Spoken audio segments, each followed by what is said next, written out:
O que você conhece sobre a história das lutas dos trabalhadores no Brasil no último século? Muito pouco. E muito pouco nesse pequeno espaço pode ser dito. Mas ainda assim, veja. Ninguém pode e deve se aventurar a criticar ou analisar ou dar palpite na luta dos trabalhadores no momento atual no Brasil, se não tiver um mínimo de conhecimento da história dessas lutas do povo brasileiro. Senão a gente cai na decepção, na desilusão, na frustração desse momento, onde a gente diz que o povo é cordeiro, que o povo não reage, que o trabalhador não reage, que o trabalhador é incapaz de fazer greve, que o trabalhador não se coloca contra, que os movimentos estão fracassados. Há um século atrás, a partir de 1900 até 1920, pelo menos, o Brasil foi sacudido por violentíssimas greves gerais no Rio de Janeiro, São Paulo, algumas em Recife e outras em Porto Alegre. O movimento operário, comandado sobretudo pelos anarquistas, foi fortíssimo. Uma greve geral em São Paulo, que se estendeu ao Rio e até ao Rio Grande do Sul em 1917, mobilizou mais de 50 mil trabalhadores, o que é um número gigantesco para a época. Mas nem tudo foram ou são flores. Por exemplo, você sabia que em 1918 os anarquistas haviam completado um plano para a tomada do poder no Brasil, para a derrubada do governo, para a tomada do palácio do governo federal, da Light, da Companhia de Força e Luz, da Companhia de Gás, dos quartéis com os soldados aliados? Foi formado um comitê para planejar essa ação. Havia 1.200 bombas preparadas para serem lançadas para tomar esses poderes do sistema. E esse comitê foi formado e alguém indicou um tenente do exército que se identificava com as causas populares, um tenente chamado Elias Ajus, A-J-U-S, que participou desse comitê. Participou até a véspera, até o momento da deflagração do movimento que já estava preparado para a tomada absoluta do poder no Brasil. E esse Ajus era exatamente um espião. Denunciou o comitê e na véspera foram todos presos. Astrogildo Pereira, João da Costa Pimenta, Hélio Oiticica, Edgar Leão-Hérot, grandes nomes do movimento anarquista brasileiro. É sempre um espião, um dedo duro, um delator.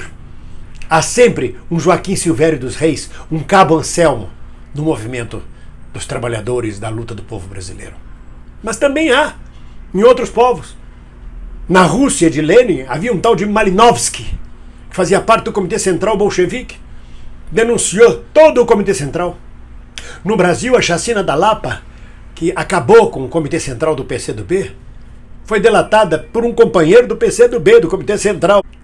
Mas isso é um pano de fundo que eu estou dizendo. Mas vocês vejam como em 1918 a luta avançava. Nas greves de 1917, 1914, a classe operária ia para a rua gritando abaixo o capital, fora patrões, viva o socialismo, viva o anarquismo, viva o comunismo. Elas não iam para a rua pedir 5% apenas de aumento. Elas sabiam que o aumento delas estava ligado diretamente à exploração capitalista. Hoje, essa classe operária, a classe trabalhadora, não se move quase para nada neste momento. Mas também naquela época se movia muito pouco em vários momentos. Sobretudo, eu pude observando e lendo, nos momentos de recessão econômica. A recessão traz o desemprego, traz a fome, traz a ameaça, a insegurança. É o momento em que a classe operária retrocede.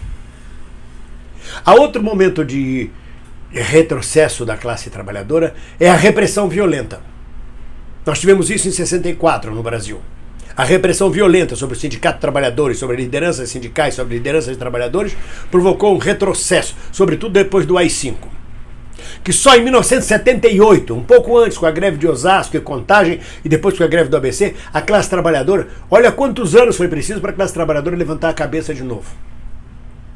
E no Brasil de hoje, onde você não tem uma repressão tão violenta, existe uma repressão judicializada, mas não militarizada como foi na ditadura de 64.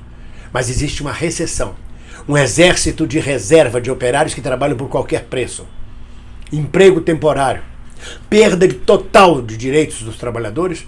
Há um retrocesso da classe trabalhadora na sua luta pela sobrevivência, para salvar a pele. Não é que a nossa classe trabalhadora seja covarde. Não é que o povo brasileiro seja covarde. É um momento de defensiva. Ele sabe quando recuar. Ele sente o perigo. São mais de 100 anos de luta da história dos trabalhadores do Brasil. Grandes greves, greve de 1914, que depois recrudesceu com a recessão de 1914 e volta em 1917. Os mesmos métodos utilizados pela classe dominante, pela classe trabalhadora na divulgação e na propaganda. Haviam dezenas de publicações anarquistas e socialistas no Brasil, como existem hoje em dezenas de blogs socialistas, marxistas, progressistas no Brasil. Havia uma imprensa que durava 3 meses, 2 meses, surgia outro jornal e mais outro aqui, mais outro ali. Similar aos nossos blogs, ao nosso Twitter. E a imprensa burguesa, já na época, agia da mesma forma.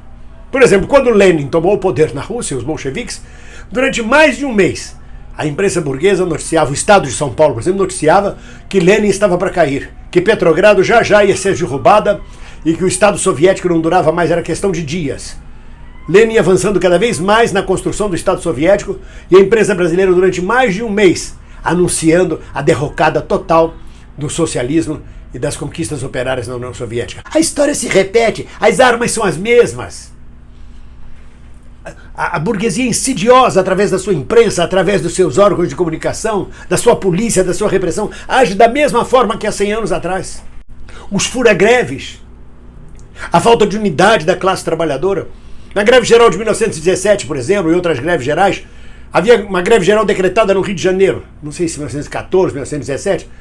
O sindicato dos marítimos correu para a polícia para avisar: olha, os marítimos do Rio não vamos aderir à greve, viu? Nós estamos com a lei e com a ordem. Isso é peleguismo puro. A mesma coisa fizeram numa outra greve os trabalhadores da estiva. Olha, avisamos que a gente não concorda com essa greve. Que decepção, que frustração. Muito similar às coisas do dia de hoje. Houve uma greve dos padeiros no início do século XX, em que os condutores de veículos aderiram à greve. A greve paralisou por completo a cidade de São Paulo. Não tinha pão, não tinha transporte, não tinha nada. Os condutores de veículos fizeram um acordo à parte com seus patrões e abandonaram a greve e largaram os padeiros para lá. Os padeiros que se danem. Os padeiros se danaram, perderam as conquistas sociais. Então nem sempre o movimento sindical foi unido, foi coeso, nem sempre foi vitorioso. Houve dezenas de greves fracassadas. E sempre que há recessão ou repressão, e recessão e repressão juntas, há um retrocesso muito grande das lutas da classe trabalhadora. Ela entra em defensiva. Então não adianta ficar xingando, chamando o povo de cordeiro, de ovelha, de rebanho que não reage, porque nós estamos vivendo um momento terrível. Porque foi as greves do início do século XX que conseguiram jornada de 8 horas de trabalho, aumento de salário, creche, proibição de menores em trabalho noturno, proibição de menores em trabalho, direito à aposentadoria. Foram conquistas dos trabalhadores e muitos morreram por isto. É bom que os coxinhas, que os bolsomínios saibam disto. Isto não foi uma dádiva do sistema capitalista. Isto foi uma luta dos trabalhadores brasileiros. E 100 anos depois, ele começa a perder todas essas conquistas. Com a reforma trabalhista, com a vindoura reforma da Previdência, com tudo que o governo golpista, ilegítimo em um congresso venal, está retirando da classe trabalhadora. E a classe trabalhadora, depois de 100 anos de conquista, abre mão das suas conquistas. Mas a luta continua. É uma maré. É como uma onda. Ela vai e vem. Ela vai e vem. Eu não acho que seja um momento de ofensiva. Acho que é um momento de defensiva. De preservar o máximo possível a nossa sanidade mental, física, e aguardar a onda, porque ela virá. É só questão de tempo. Essa é a história nossa. Mergulhem no estudo da história dos trabalhadores brasileiros. Vale a pena para a gente aprender muito sobre o presente. Um abraço. Gostou deste vídeo? É trabalhador? Então dê seu like, compartilhe e inscreva-se no nosso canal. Obrigado.